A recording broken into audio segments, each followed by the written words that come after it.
Namaste. Welcome to video number 2 of the series of sudden deaths in young people. आज हम बात करेंगे 5 major risk factors for heart diseases and stroke. Heart diseases यानी हृदय से related बीमारियां और stroke यानी वो कंडीशन होती है जब हमारी मस्तिष्क की जो रक्त कोशिकाएं होती है उसमें ब्लड जाना कम हो जाता है या स्टॉप हो जाता है, जिसकी वजह से हमारे ब्रेन तक ब्लड नहीं पहुंच पाता, जिसकी वजह से या तो ब्रेन हीमोरेजेस हो जाते हैं या पैरालिटिक अटैक्स भी आ जाते हैं। तो हम बात करेंगे वो 5 top most high risk factors की जिसकी वजह से हार्ट डिजीजेस और स्ट्रोक होते हैं।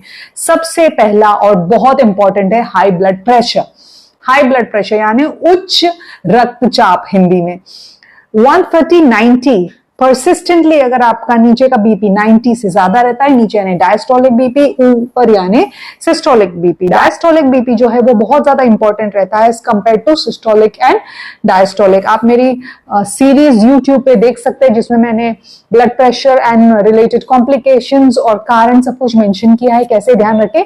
बट यहाँ पे मैं शॉर्ट में बताऊंगी कि अगर परसिस्टेंटली आपका ब्लड प्रेशर हाई है 130 या 90 से ज्यादा, तो आपको इमीडिएटली हार्ट के डॉक्टर को कांटेक्ट करना है, बिकॉज ये हार्ट डिजीजेस के लिए बहुत ही हाई रिस्क फैक्टर माना जाता है। सेकेंड इंपॉर्टेंट रिस्क फैक्टर है हाई एलडीएल। नाउ जब भी आप अपना ब्लड टेस्ट करें जिसमें आप लिपिड प्रोफाइल कर रहे हैं या कोलेस्ट्रॉल प्रोफाइल कर रहे हैं, उसमें 3 इंपॉर्टेंट चीजें आपको देखनी है। एक होता है एचडीएल हाई डेंसिटी लाइपोप्रोटीन, एक होता है एलडीएल लो डेंसिटी लाइपोप्रोटीन और एक होता है वीएलडीएल जो है वेरी लो डेंसिटी लाइपोप्रोटीन।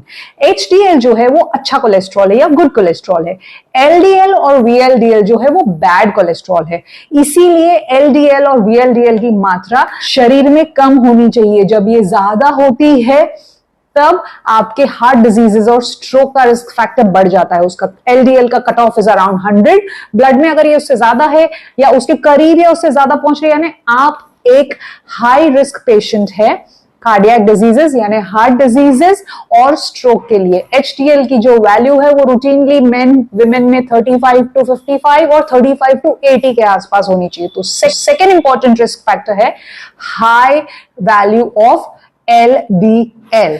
तीसरा इंपॉर्टेंट हाई रिस्क फैक्टर है डायबिटीज। अब नॉर्मल एडल्ट्स में जो फास्टिंग है, खाली पेट की जो ब्लड शुगर है उसका रेंज होता है 70 से 100 के बीच में, 70 to 100 मिलीग्राम पर डेसीलीटर। ये नॉर्मल रेंज है फास्टिंग ब्लड शुगर की एक एडल्ट में। खाने के बाद का जो पोस्ट प्रैंडियल या पोस्ट लंच कहते हैं, जो हम अक्सर 2 घंटे बाद खाने की बनाते हैं, उसकी normal range anything up to 140 milligram per decilitre acceptable है। और सपोज आपने फास्टिंग नहीं किया है और आपने पोस्ट लंच भी नहीं किया और आपको जस्ट रैंडमली शुगर चेक करनी, तो random sugar around 70 to 125 milligram पर डीएल के बीच में होती है। तो ये है नॉर्मल रेंजेस हमारे शुगर लेवल्स की एक एडल्ट में। अगर इसके आसपास ऊपर नीचे अगर कहीं जाता है तो आप प्री डायबिटिक या डायबिटिक हो सकते हैं। HbA1c जो है वो आपके लास्ट 3 मंथ्स का ग्लूकोज टेस्ट भी बता देता है। मैं आपको ज्यादा डिटेल्स में नहीं बता रही हूं, सिर्फ आपको बेसिक शुगर लेवल्स बता रही हूं ताकि आप अपनी रिपोर्ट्स देख के जान सके कि आप कितने हाई रिस्क की कगार पे हैं हार्ट डिजीजेस और स्ट्रोक के। सो तीसरा बहुत इंपॉर्टेंट फैक्टर है अनकंट्रोल्ड शुगर लेवल्स या डायबिटीज। चौथा जो इंपॉर्टेंट हाई रिस्क फैक्टर है वो है स्मोकिंग। स्मोकिंग जो है उसमें हार्मफुल केमिकल्स होते हैं, प्राइमरीली निकोटीन। सिर्फ निकोटीन नहीं, उसके अलावा भी बहुत कुछ हार्मफुल केमिकल्स होते हैं जो हमारे खून को गाढ़ा कर देते हैं, जिसकी वजह से खून में जो प्लाक्स है, क्लॉट्स है, वो जमा हो जाते हैं, ब्लड सर्कुलेशन रुक जाता है और ब्लड प्रेशर, हार्ट डिजीज और स्ट्रोक के चांसेस बहुत ज्यादा बढ़ जाते हैं। अब आप कहेंगे आप तो स्मोक बिल्कुल भी नहीं करते, तो आपको ये याद रखना है कि एक्टिव स्मोकिंग और पैसिव स्मोकिंग दोनों ही हाई रिस्क फैक्टर है। अगर आप ऐसे घर में रह रहे हैं जहां पे आपके फैमिली मेंबर्स स्मोक कर रहे हो या आपके फ्रेंड्स कॉन्स्टेंटली स्मोक कर रहे हो, बल्कि आप स्मोक नहीं कर रहे हैं, फिर भी आप हाई रिस्क फैक्टर पे है, बिकॉज वो जो स्मोक आपको जा रहा है वो पैसिव स्मोकिंग है।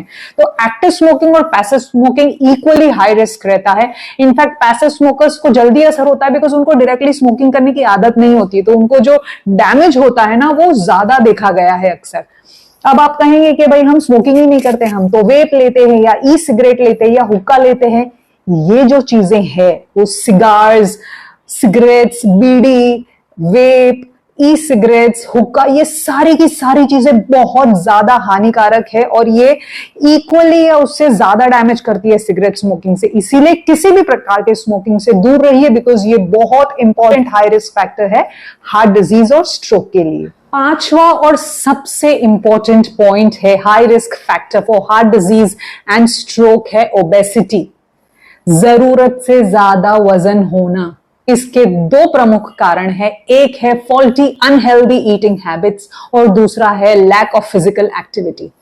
मैंने अक्सर देखा है लोगों को ये कहते हुए कि हमें हमारे शरीर से प्यार है और हमारा शरीर जैसा है ना हम उसे बहुत ही प्राउडली एक्सेप्ट करते हैं। मैं कहती हूं कीजिए, अपने आप को जैसे है वैसे एक्सेप्ट कीजिए, लेकिन जब भी आपको मौका मिले अपने अंदर कोई भी सुधार लाने का, इंप्रोवाइज करने का, तो प्लीज वो मौका तुरंत ले लीजिए and make sure that you are healthy.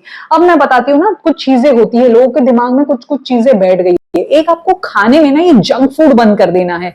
आपका मैदा है, प्रिजर्वेटिव्स है, आर्टिफिशियल कलर्स है, आर्टिफिशियल फ्लेवर्स है, रिफाइंड शुगर्स है, पॉलिश्ड ग्रेन्स है, ये सारी चीजें, चीज है, ये जो सारी चीजें ना जंक फूड में आती है, इन पे आप संयम रखिए। मैं हमेशा बोलती हूँ अगर आपको स्वस्थ रहना है ना तो आपकी माँ, दादी, नानी जो खाना खिलाती है, जो खाती है, वही खाना है। और दूसरा, याद रखिए कि 1 घंटे for 1 hour of physical activity you do, you have an increase in 4 hours of your lifespan। 1 घंटा कम से कम आपको अपने आप के लिए, अपने शारीरिक सुख के लिए, अपने मानसिक शांति के लिए देना है हर रोज। मैं ये नहीं कहती कि पतले इंसान बीमार नहीं होते हैं। पतले इंसान जो होते हैं ना, वो हो सकता है स्वस्थ भी हो, अस्वस्थ भी हो। बीमारियां उन्हें भी हो सकती है जिनका वजन कम हो, लेकिन आपको यह याद रखना है कि ओबेसिटी जो है वो हाई रिस्क फैक्टर्स है, वो बीमारियों को दावत देती ही है। There is no escape. इसीलिए आपको ओबेसिटी को हेल्दी बोलना छोड़ देना है। आपको अपने रियलाइज करना है कि आपका मेटाबॉलिज्म हाई हो, आप स्वस्थ हैं, आप दौड़ सकते हैं। एग्जाम्पल मैं हमेशा सबको देती हूँ कि अगर आपके पीछे मैंने कुत्ता छोड़ दिया और आप 5 किलोमीटर नहीं दौड़ पाए ना, मतलब आपको अपने स्वास्थ्य का ध्यान रखने की खास जरूरत है। अपने शरीर का ध्यान रखें, take charge of your life, start being careful. आप क्या खाते हैं, आपके शरीर के अंदर आप क्या डालते हैं, ये बहुत इंपॉर्टेंट है। आप जो मेकअप यूज करते हैं उसमें कितने केमिकल्स होते हैं, परफ्यूम्स में पैराबेन, सल्फेट, टैल्क, ये सारी चीजें जो है ना वो बहुत हार्मफुल होती है। इसलिए आपके शरीर के ऊपर आप क्या लगाते हैं या क्या शरीर के अंदर डालते हैं, आपको इसके ऊपर बहुत ज्यादा ध्यान देना है। नंबर 1। नंबर 2, आपको फिजिकल एक्टिविटी करनी है, चाहे आप वो योगा करें, मेडिटेशन करें, वर्कआउट करें, वेट ट्रेनिंग करें। वेट ट्रेनिंग जो है ना वो आपकी बोन डेंसिटी भी इंप्रूव करने में काफी हद तक मदद करती है। सात्विक खाइए और ये सारे पॉइंट्स ध्यान में रखिए। स्वस्थ रहिए, मस्त रहिए।